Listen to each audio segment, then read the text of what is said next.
People, people. So listening, pay attention. Oh, yeah. You're looking for capitals? Shop here, should we set it all up? Yeah. Come on then, let's set it all up. Maybe put all the milk together. And these are the purses for the people to come to the shop with. Who wants to be the shopkeeper? Letitia.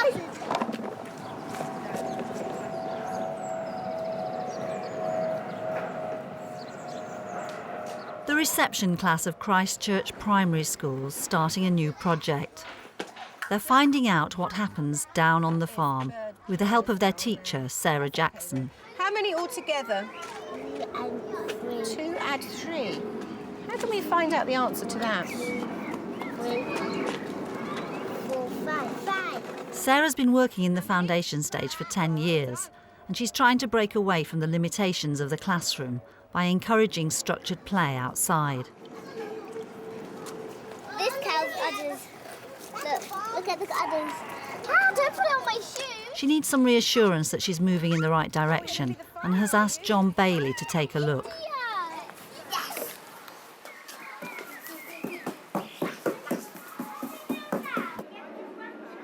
Sarah has the support of a strong team of teaching assistants, Carol Brisley and Pam Blake, and student teacher Rachel Chapman. Now, this is the beginning. This is a story that's going to last us about 10 minutes, what happens with this milk. And do you see on the ground, they can't quite figure out how to fill... They can't sort it out. So Hannah's going to go off on a journey Let's go to the milk place. to figure it out. I'm scared if we drop it, the bottles in the milk place. Okay. Because they're scared if we drop it on us. OK, then off we go. This is where... Oh. That, right, Kayla.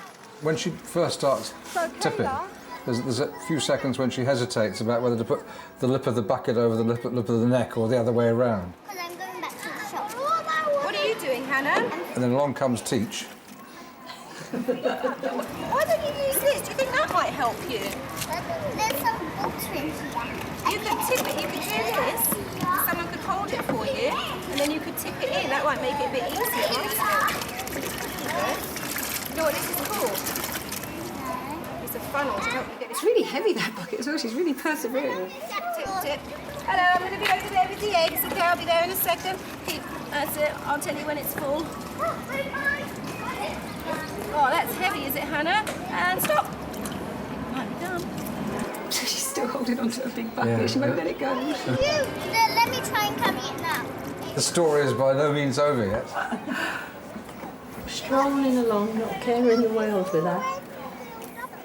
Yes, that's right. But she's looking for the other milk bottles. Yeah. Something's up. Have you seen a milk bottle? Yes.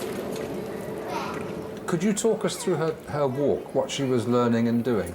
Well, obviously a huge amount of perseverance because she went on for, I don't know how long it was, 10, 15 minutes. So, I mean, she knew exactly what she wanted to do and she stuck to it until it was finished, really. And then sort of carried on some more, I think. It's like she was doing her own investigating definitely how to figure out what she needed and how she was going to go about getting the resources to what she needs. So it was like she was using her own brain rather than being told. Yeah. And involving other children, obviously. She was going around sort of talking to everybody else, asking lots of questions. Has anybody seen the bottles? Did you see that? Yeah. I know. Let's put it over here. This is where play and learning come together. Absolutely. This is squishy. Oh. Why is the outside so good? I could tell it's good. You couldn't really do that inside, not without creating a huge mess. It would be a huge mess, really, wouldn't it? I mean, you've just got much more space to use around you and just a lot more freedom, I think. Because if you hold it like this, it spurts out that way and it goes all over each other. If you hold it down, you press it, then it just goes down. That might be a bit easier, okay, so then you won't squirt each other. But it's only water. I need my udders. I'm going to took my udders. Once I got into the idea of it being a farm and all that out there, I found it really easy to forget that I was that I was in the middle of Battersea, and you know the only pigs, the 20-mile radius are wrapped up, aren't they? So.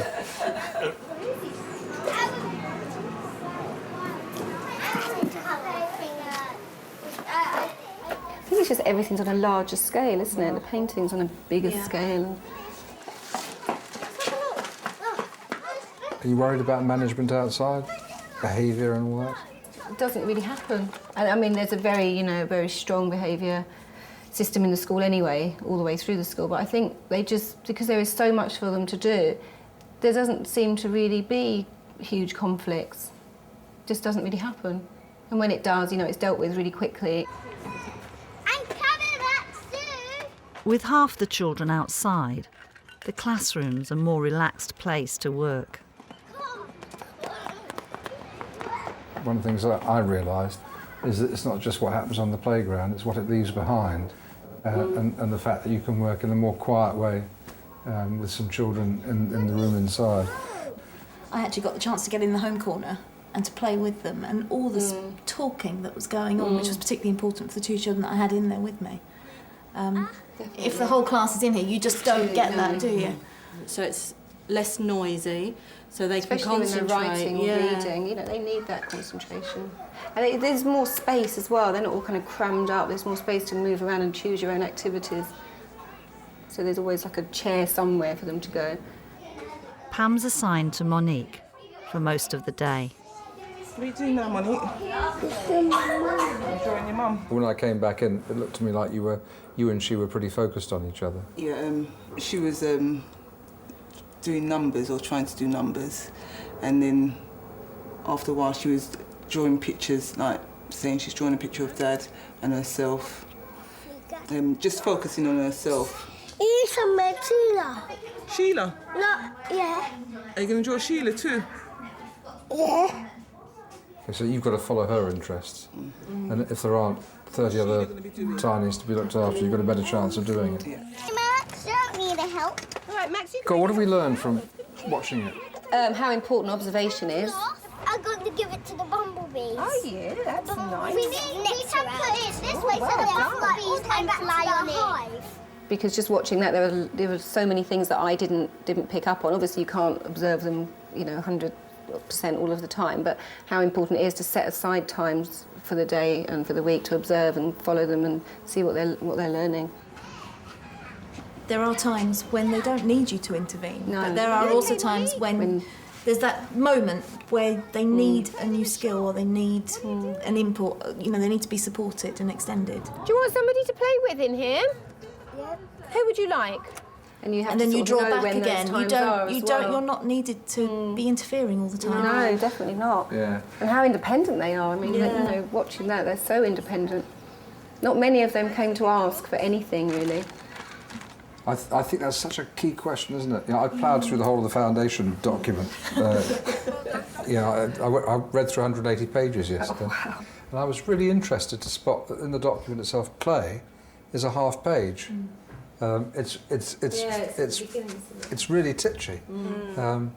After today, I'd like to write a document that had 3 or 4 pages about play and what it's all about, and get people really excited, and then use that to write all the steps against.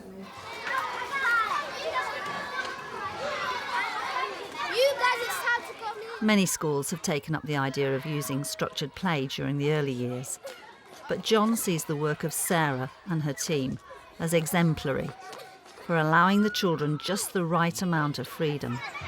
It's an owl's hole where they can see the stars, isn't it? It's from inside their tree. Overnight, John's done some thinking about the use of play and feels it needs to be differentiated, just like learning. There's a kind of gradation of activities, because sometimes we're seeing children playing on their own and just spending time figuring it out. And then there are children in their 1s and 2s. And sometimes in those 1s and 2s, someone comes up and joins them, then leaves them. And then they get up to larger groups, and some of that's more organised and some of it's less organised. So I suppose the Scarecrow group is pretty directed. See if you can work out what you're going to use. Oh, right, go on then, see if you can put them on. And right, so, but what else is missing, Kayla? He's got his eyes, his mouth, but what else? His nose. And also some children are still in the early stages, and playing alongside others is something that that they do. They play with somebody else, but they're not actually talking to them very much. They're just kind of getting on with their own thing, and the other person is as well. And they might say things maybe to each other, or maybe actually just to themselves, and that's how they interact. And then eventually they start to join in as pairs or as small groups and start to work together more. But giving them the opportunity to do that, I think is important, to be able to play by themselves if they want to. Shouldn't be discouraged. When we go blah, it's mean we want you to set the egg. Blah, blah, blah. It's like a trance, isn't it? Some of those children, they either really are on the farm or they really are in their own little world. Definitely. Eggs. Let me get the eggs. Eggs. I got the eggs. This is the egg. This could be the egg. And that's sort of one of the differences between play and work, isn't it, I suppose? Definitely. When they're in that trance, they believe that that's what they're doing, and it's important for adults to do that as well, and to sort of go in and sit with them and pretend that you're in the shop and you want to buy something and act like a 3-year-old as well, because it's important for them to see how all the things work. Which animal would you like me to be?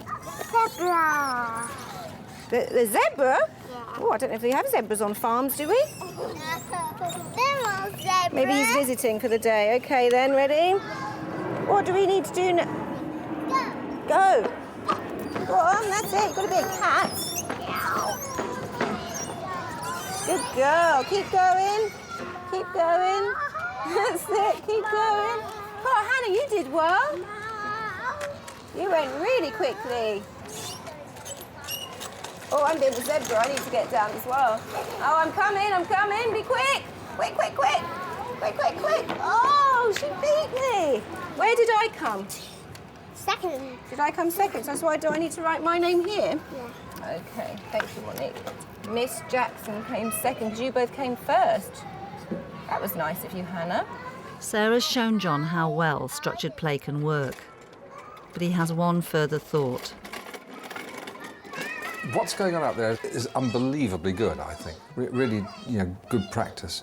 And I was wondering if a way of consolidating and extending might not be for you and your staff to have the opportunity to do individual observational tours. Mm-hmm. So maybe someone gets 15 minutes just to follow a child or just to follow a group, and not just to tick off, not just to tick the development boxes, but to understand a bit more about what's happening and use that to try and improve that world further. Definitely. And also for observing them for longer periods of time as well. We tend to do kind of 5-minute jot some things down, but actually following them and watching what goes on in sequences would be really interesting. Let's make a house for it. We make a house for the chicken. Papa, and we can slide the chicken down into it. Oh, you could, couldn't you? There's a hen house over here. Hey, there's a hen house over here. Come there's a hen house over here. Oh, this way. It means a room. A pointy room. Slide. Whoa!